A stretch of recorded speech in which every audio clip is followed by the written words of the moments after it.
వి gold trusted gold buyers. మీరు తాకట్టు పెట్టిన బంగారాన్ని విడిపించి ఈ రోజు ఉన్న మార్కెట్ ధరకు కొనబడును.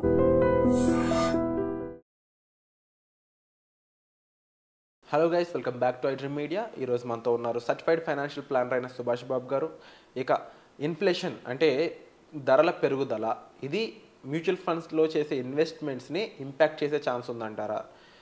లాంగ్ టర్మ్ ప్లాన్స్కి ఎస్ఐపిల ద్వారా కన్సిస్టెంట్గా మ్యూచువల్ ఫండ్లో ఇన్వెస్ట్ చేసే వాళ్ళ యొక్క రిటర్న్ని పెరుగుతున్న ధరలు ఇన్ఫ్లేషన్ అని ఈ కాన్సెప్ట్ ఇంపాక్ట్ చేస్తుందా లేదా తెలుసుకుందాం ఈరోజు ఎపిసోడ్లో. Hi sir. హాయ్ అండి. సార్, ప్రతి ఒక్కరు కూడా మ్యూచువల్ ఫండ్స్ అనే కాన్సెప్ట్ని ఎక్కువగా ఎస్ఐపి ద్వారా ఇండియన్స్ ముఖ్యంగా యూటిలైజ్ చేసుకుంటూ ఉన్నారు. అయితే ఇందులో కూడా స్పెసిఫిక్ గోల్ ఓరియంటెడ్గా ప్లాన్ చేసుకుంటున్నారు. పిల్లల పెళ్ళిళ్ళు, చదువులు, రిటైర్మెంట్ ప్లానింగ్. కొంతమంది కార్ కోసం ఈఎంఐ కట్టే బదులు ఎస్ఐపి చేసుకుని డైరెక్ట్ మనీ వచ్చాక కార్ కొనుక్కుందాం అనే ప్రాపర్ ప్లానింగ్ ఉన్న వాళ్ళు ఉన్నారు. అయితే వీళ్ళందరికీ పెరుముప్పుగా మారింది, ఒక డేంజర్గా మారింది ఇన్ఫ్లేషన్ అనేది. సో ఇన్ఫ్లేషన్ నిజంగా ఇంపాక్ట్ చేస్తుంది అంటారు ఇవన్నీ? ఇన్ఫ్లేషన్ అంటే మీరు ఇందాక చెప్పినట్టు ధరలు పెరుగుదల, అది మనం కావాలనుకున్నా అక్కలేకపోయినా అది ఆ కాన్సెప్ట్ ఉండనే ఉంటుంది సొసైటీలో. ఒక growing economy, India's growing economy అనే వరల్డ్లో ఇన్ఫ్లేషన్ ఉండే ఉంటుంది, తీరుతుంది అది. అంటే మన ఇన్ఫ్లేషన్ ప్రస్తుతం గవర్నమెంట్ చెప్పే ఫిగర్స్ 6.5 చెప్తున్నారు వాళ్ళు, కన్జ్యూమర్ ప్రైస్ ఇండెక్స్ ఇన్ఫ్లేషన్. అది పొలిటికల్ రీజన్స్ అవ్వచ్చు, కొంచెం ప్రజల్ని సాఫ్ట్ చేయడం కోసం చెప్తూ ఉండొచ్చు. కానీ మన నిజంగా చూసుకుంటే మన ఇంట్లో మన కూరలు కానీ, లేకపోతే పాలు కానీ, మిగతా మనం తినే ఫుడ్ ఐటమ్స్ కానీ, హౌస్ హోల్డ్ ఐటమ్స్ కానీ ప్రతి ఏడు కూడా అబౌట్ 8-10% పెరిగిపోతుంది. మనం తెలియకుండా మనకి అలవాటు అయిపోయింది, మనకి అది మైండ్లో. అది ఇన్ఫ్లేషన్ యాక్చువల్గా. సో మనం ఎక్కడ ఇన్వెస్ట్ చేసినా, ఎస్ఐపి అవ్వచ్చు, లేకపోతే లంసమ్ ఇన్వెస్ట్మెంట్ అవ్వచ్చు, ఎఫ్డి అవ్వచ్చు, ఎక్కడ ఇన్వెస్ట్ చేసినా మన రిటర్న్స్ కానీ ఇన్ఫ్లేషన్ కానీ మించి కానీ లేకపోతే మన డబ్బును పెంచట్లేదు, యాక్చువల్ తగ్గించేసుకుంటాం, ఈరోడ్ అయిపోతుంది వాల్యూ. కొన్నిసార్లు మనం ట్రెడ్మిల్ పరిగెడుతుంటే ఉంటుంది, చాలా కష్టపడతాం కానీ అక్కడే ఉంటాం మనం. అలాగే మనం ఎంత ఇన్వెస్ట్ చేసినా ఇన్ఫ్లేషన్ బీట్ చేయలేకపోతే వాల్యూ అక్కడే ఉంటుంది.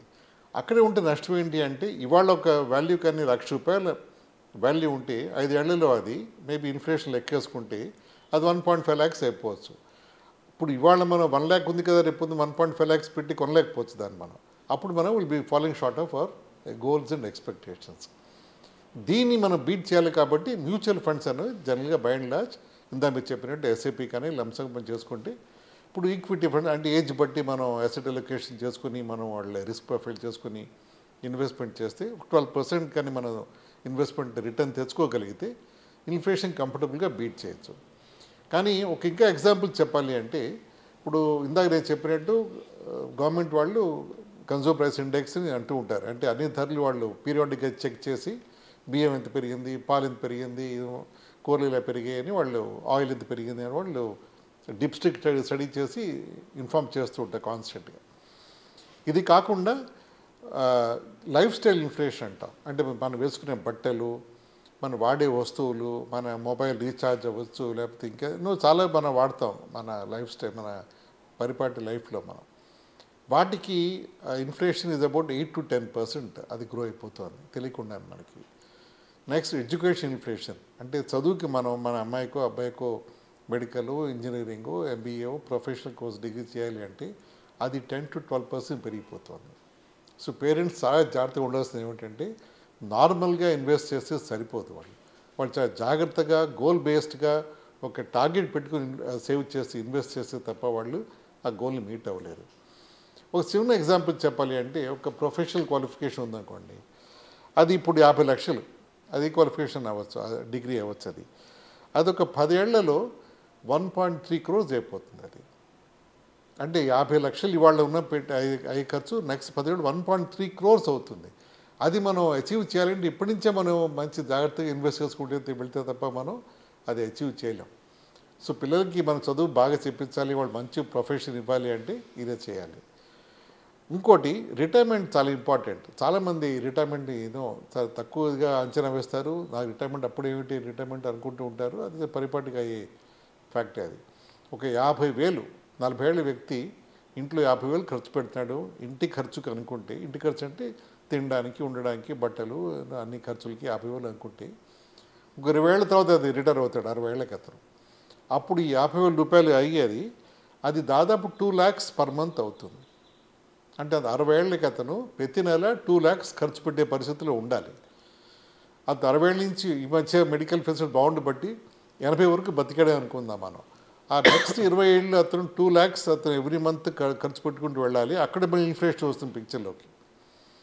సో అక్కడ ఎలా చేయాలి అని వాళ్ళు కంగారు పడి బెంబేలు పడిపోయే బదులు జాగ్రత్తగా రిటైర్మెంట్ ప్లానింగ్ మనం మంచి ఎక్స్పర్ట్స్ కలుసుకుని అడ్వైజర్ కలుసుకుని వర్కౌట్ చేస్తే అంత డిఫికల్ట్ ప్రాబ్లం కాదు. హైయెస్ట్ రిటర్న్ హిస్టారికల్ డేటా చూసుకుంటే ఎంతవరకు పొందవచ్చు? హైయెస్ట్ రిటర్న్ రిటర్న్ ఓకే, మన సెన్సెక్స్ డైరెక్ట్ సెన్సెక్స్లో అంటే 80 నుంచి 2025 వరకు సెన్సెక్స్ రిటర్న్స్ వచ్చేసి దాదాపు 18% అండి. అంటే అప్పుడు మనం 100 రూపాయలు ఇన్వెస్ట్ చేస్తే ఇప్పుడు 80% లెక్కలు మనకి ఇప్పుడు చాలా పెద్ద అమౌంట్ అయ్యేది అనమాట యాక్చువల్గా అది. సో 18% అచీవ్ చేయడం అనేది ఈజీ మాటలు కాదు. దానికి చాలా డిసిప్లిన్ కావాలి, చాలా ఎఫర్ట్ కావాలి దానికి. మా లెక్కలు మేము 12% మేము అజ్యూమ్ చేసుకుంటాం మనం. ఆ 12% కానీ వస్తే it be more than enough to meet any families needs. So inflation beat చేయడం అనేది చాలా చాలా ఇంపార్టెంట్ ఫ్యాక్టర్ అది. చాలామంది తెలియకుండా వాళ్ళు ఈ చిట్ ఫండ్స్ అని లేకపోతే బ్యాంక్ డిపాజిట్లని లేకపోతే ఇంకో చిన్న చిన్న ఇన్వెస్ట్మెంట్ పోస్ట్ ఆఫీస్ డిపాజిట్లని అన్నిట్లు పెడుతూ ఉంటారు.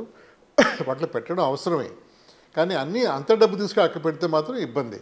వాళ్ళు గోల్స్ అచీవ్ చేయలేరు. ఏమవుతుంది గోల్స్ అచీవ్ చేయకపోతే వాళ్ళ లైఫ్ స్టైల్ తగ్గిపోతుంది, డైల్యూట్ అయిపోతుంది. వాళ్ళ పిల్లలకి సరైన చదువు చెప్పించలేకపోవచ్చు, లేకపోతే వాళ్ళ ఓన్ రిటైర్మెంట్ లైఫ్ స్టైల్ కూడా కొంచెం వీక్గా అయిపోవచ్చు. So therefore it leads to depression and all sorts of health issues అవుతాయి.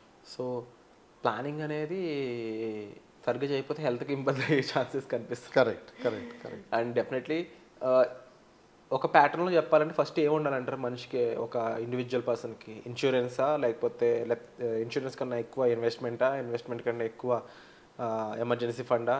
ఒక లైన్ చెప్తే ఏది ఫస్ట్ ఉండాలి, ఏది నెక్స్ట్ ఉండాలంటే? ఒక సీక్వెన్స్ వెళ్తే హెల్త్ ఇన్సూరెన్స్ ఫస్ట్ ఉండాలి. ఫస్ట్ ఇన్సూరెన్స్, హెల్త్ ఇన్సూరెన్స్, తర్వాత లైఫ్ ఇన్సూరెన్స్ ఉండాలి, లైఫ్ ఇన్సూరెన్స్. దాని తర్వాత ఎమర్జెన్సీ ఫండ్ ఉండాలి, దాని తర్వాత ఇన్వెస్ట్మెంట్ గోల్స్ ఉండాలి, తర్వాత ఇన్వెస్ట్మెంట్. సో ఫస్ట్ అప్పులు తీర్చుకోండి, తర్వాత హెల్త్ బాగా చేసుకోండి, ఆ తర్వాత ఇన్వెస్ట్మెంట్ చేయండి అనేది. Correct. And thank you so much for the information sir. Thank you.